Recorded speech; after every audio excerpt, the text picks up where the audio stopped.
Alright guys, welcome back to the channel. If you're new, my name is Bobby. Guys, upon again extremely popular request, we're gonna watch the 9 shocking facts from the Quran by 𝗏𝗏𝗵𝗁. I had hundreds of requests for this particular video. Guys, on that note, thank you so much from the bottom of my heart. I truly mean this because you guys make my life easy. You send me so many videos to react to. I save so much time because I don't have to gather that material.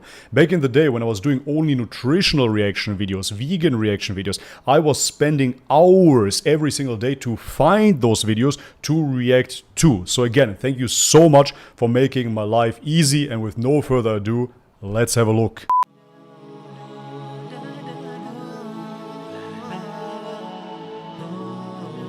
Ever since the dawn of mankind, we have sought to understand nature and our place in it. In this quest for the purpose of life, many people have turned to religion. Most religions are based on books claimed by their followers to be divinely inspired, without any proof. Islam is different because it is based upon reason and proof. There are clear signs that the Book of Islam, the Quran, is the Word of God, and we have many reasons to support this claim. I have to stop it right here and say, to be fair, that the other religions that have holy books of course claim that their books are divinely inspired and will provide certain proofs that they accept as proof for their books as well. Scientific and historical facts found in the Quran which were unknown to the people at the time and have only been discovered recently by contemporary science. The Quran is in a unique style of language that cannot be replicated. This is known as the For that, as I said before, I would really love to understand Arabic to truly appreciate the Quran. Because if we read it only in English, we of course can come to the assumption that we can replicate it. But if you look into the poetry of the Quran, you see a clear difference to the poetry of that time within Arabia. And this is why, yet again, I would really love to understand Arabic to truly appreciate the Quran. ability of the Quran. There are prophecies made in the Quran and by the Prophet Muhammad, peace be upon him, which have come to pass.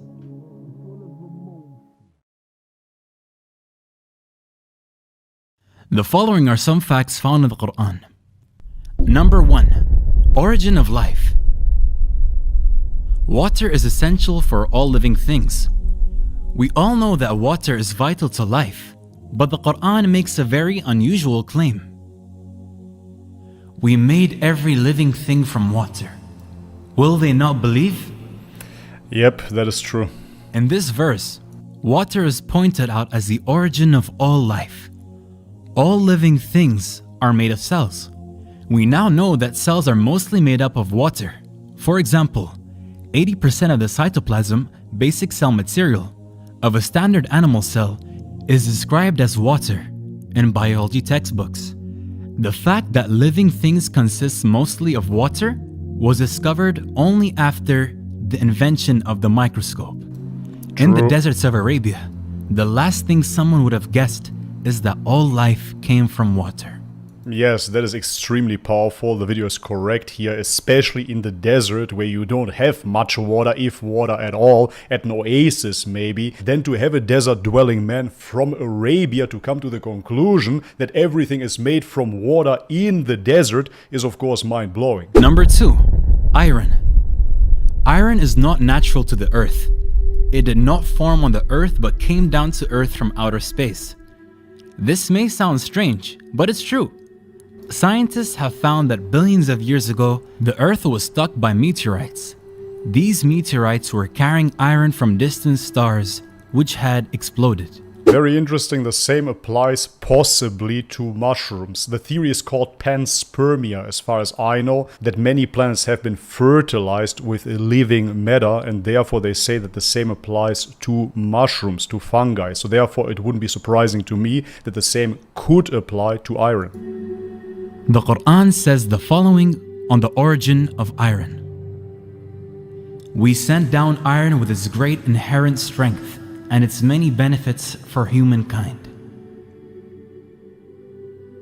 God uses the words sent down for iron. It is clear from the verse that iron is not an earthly material, but was sent down for the benefit of humanity. The fact that iron came down to Earth from outer space is something which could not be known by the primitive science of the 7th century. Definitely not. Yeah, the wording is absolutely amazing. First and foremost, sent down, and then to the benefit of humanity. Because if you look around, we need iron for pretty much everything in the modern day civilization. This is really amazing, man. Number 3. Sky's protection. The sky plays a crucial role in protecting the Earth. The sky protects the Earth from the lethal rays of the sun. If the sky did not exist, then the sun's radiation would have killed off all life on Earth. It also acts like a blanket wrapped around Earth to protect it from the freezing cold of space.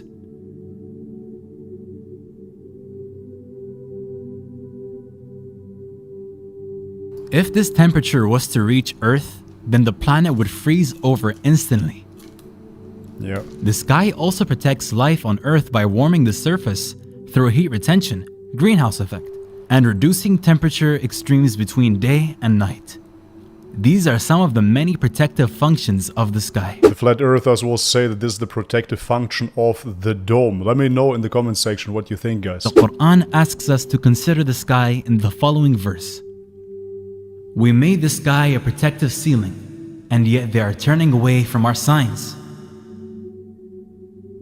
The Quran points to the sky's protection as a sign of God.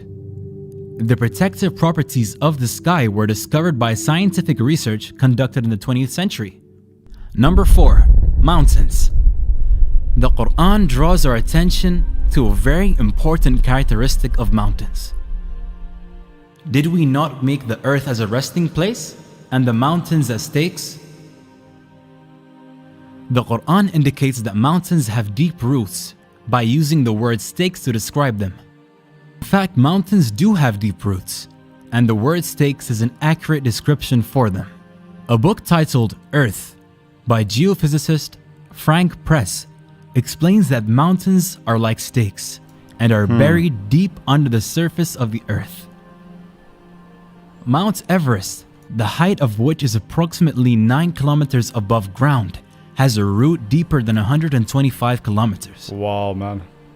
I learned something right here. I didn't know that it's only 9 kilometers high. I thought it's way, way higher than this. But if you look at the roots in comparison, this is absolutely massive. 125 kilometers in comparison to 9 kilometers. And of course, if you think about the time when this knowledge was released, you cannot possibly think that a man came up with this. The fact that mountains have a deep stake, like roots, was not known until after the development of the theory of plate tectonics in the beginning of the 20th century. Number 5. Expansion of the universe. At a time when the science of astronomy was still primitive, the expansion of the universe was described in the Quran. And it is we who have built the universe with our creative power and keep expanding it. When I was reading the word universe within the Quran, I was wondering if it was a modern day translation or not. Can somebody please tell me what the Arabic word for universe, or rather the Arabic word in that verse, truly is and truly means? Thank you, guys. The fact that the universe is expanding was discovered in the last century. Yep. The physicist Stephen Hawking, in his book A Brief History of Time, writes, the discovery that the universe is expanding was one of the great intellectual revolutions of the 20th century. The Quran mentioned the expansion of the universe even before the invention of the telescope. Number 6. Sun's orbit. In 1512, the astronomer Nicholas Copernicus put forward his theory that the sun is motionless at the center of the solar system and that the planets revolve around it. The belief that the sun is stationary was widespread amongst astronomers until the 20th century. It is now a well-established scientific fact that the sun is not stationary but is moving in an orbit around the center of our Milky Way galaxy. That's the idea. The Quran mentions the orbit of the sun. It is He who created night and day, the sun and the moon, each floating in its orbit. The Quran would have been wrong according to astronomers just a couple of decades ago, but we now know that the Quranic account of the sun's motion is consistent with modern astronomy. Yeah, I was very surprised when I read Number this. 7. The ocean.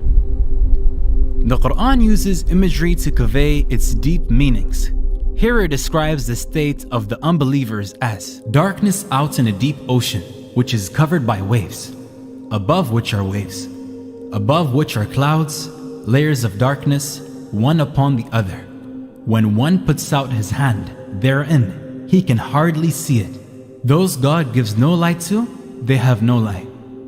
It is commonly thought that waves only... That is so extremely powerful, I have to stop the video right here again, not because of the scientific miracle, but simply because of the passage. Those God gives no light to, they have no light. And it's truly like this, man. When you look around, you see people that are filled from within with the light. And then you see people that do not possess that light. They're like empty vessels, and I'm sure that you all experienced that as well. I personally surely have. There are certain times in your life where you simply feel cut off from the source, cut off from that God-given light. You're absolutely empty inside. And this is why external stimulation will never do the job. You cannot buy happiness. Everybody knows that slogan, but it's so true. Nothing from the outside world can make you truly happy, truly content, truly make you at peace. Only God can do that with His light from within. They have no light. It is commonly thought that waves only occur on the surface of the ocean. However, oceanographers have discovered that there are internal waves that take place below the surface of the ocean. These waves are invisible to the human eye and can only be detected by specialist equipment. The Quran mentions darkness in a deep ocean above which are waves, then clouds above that. This description is not only remarkable because it describes the internal waves in the ocean, but also because it describes darkness deep in the ocean. Yes. A human being can dive no more than 70 meters without breathing equipment. Light is present at that depth, but if we go down 1,000 meters, it is completely dark. 1,400 years ago, there were no submarines or specialist equipment to discover internal waves or their darkness deep inside the oceans. Powerful. Number 8. Lying in movement. There was a cruel, oppressive tribal leader named Abu Jahl, who lived during the time of Prophet Muhammad, peace be upon him. God revealed a verse of the Quran to warn him. No, indeed, if he does not stop, we will seize him by the forehead, his lying, sinful forehead. God does not call this person a liar, but calls his forehead, the front part of the brain, lying and sinful, and warns him to stop. This verse is significant for two reasons. The first is that the front part of our brain is responsible for voluntary movement. This is known as the frontal lobe. A book titled Essentials of Anatomy and Physiology, which includes the results of research on the functions of this area, states, the motivation and the foresight to plan and initiate movements occur in the anterior portion of the frontal lobes, the prefrontal area. The part of the brain that is responsible for movement is said to be seized if the man does not stop. Secondly, numerous studies have shown that this same region, frontal lobe, is responsible for the lying function of the brain.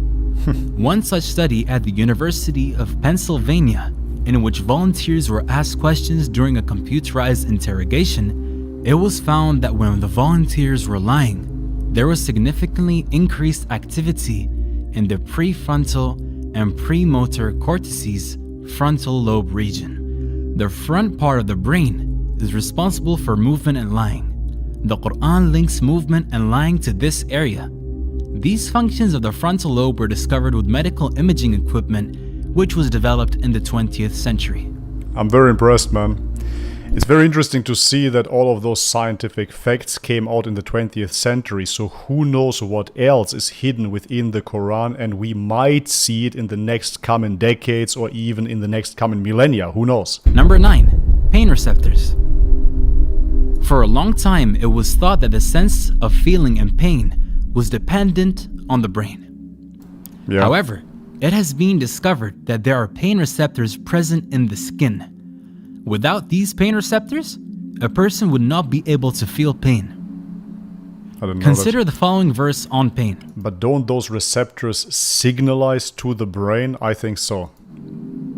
We shall send those who reject our revelations to the hellfire.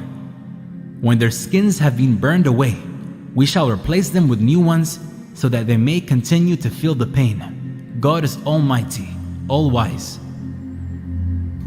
God tells the people who reject.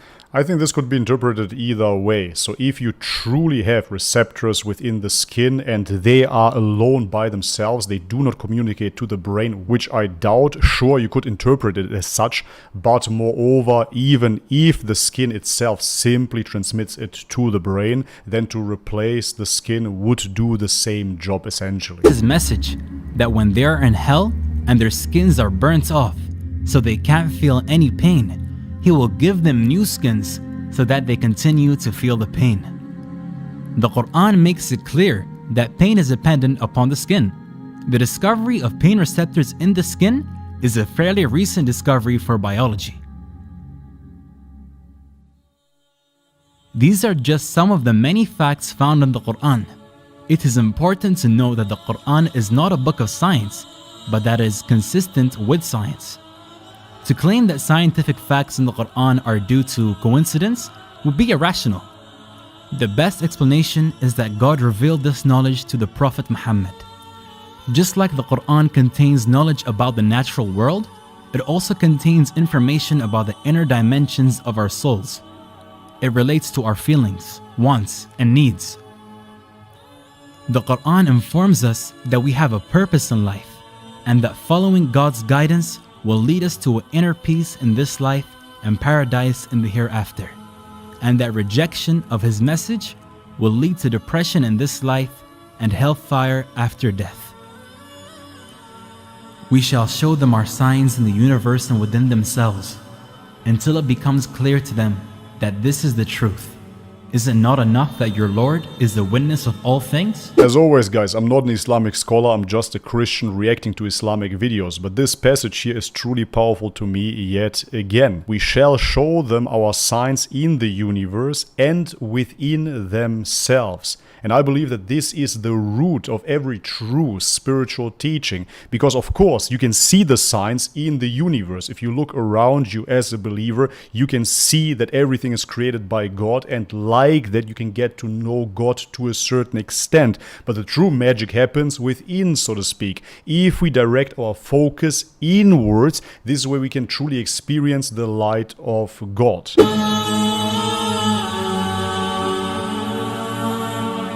Alright guys, and this is it for today's video. Really impressed with this particular video, especially with the points 1 to 8.